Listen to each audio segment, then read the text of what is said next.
په هیواد کې د تګ او راتګ احصایې نه یوازې د امنیتي بلکې د اقتصادي، سوداګریزو او بشري اړیکو مهم منظور وړاندې کوي.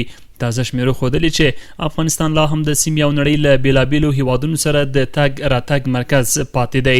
د احصایې او معلوماتو ملي ادارې د 1404 کال د لیندۍ میاشتې راپور ښیي چې د هوایي ډګرونو او ځمکنیو بندرونو له لارې د نږدې 2498 بهرنیو وګړو تګ او راتګ ثبت شوی دی.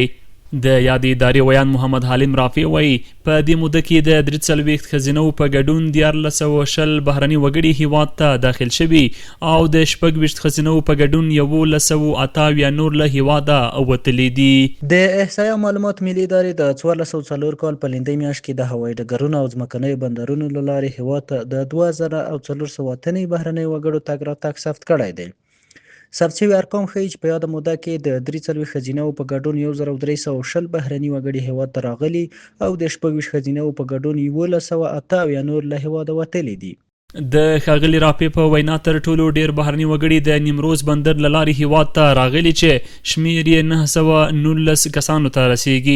همدارنګه 308 تنه د هرات له بندرونو او هوایي ډګر او پاتې نور د اقینې بندر، بلخ هوایي ډګر او هراتان بندر له لارې افغانستان ته داخل شوي دي. له بلې خوا د ثبت شویو ارقامو له مخې ښکاري چې 1315 کسان له ځمکنیو بندرونو او 15 تنه نور د هوا له لارې هیواد ته راغلي چې له ډلې 196 تنه د هیواد د لرغونو او تاریخي سیمو د لیدنې او پاتې نور یې د کار په موخه راغلي دي.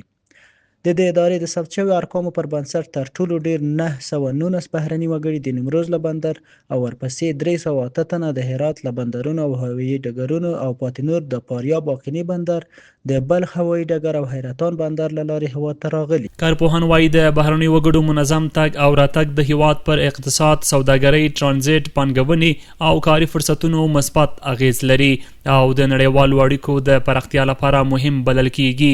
د دوی په باور د تګ راتګ نه یوازې خلکو ته اسانتیاوې برابروي بلکې د کارموندنې، خدماتو او سیمه ییز اقتصاد د پیاوړتیا لامل هم ګرځي.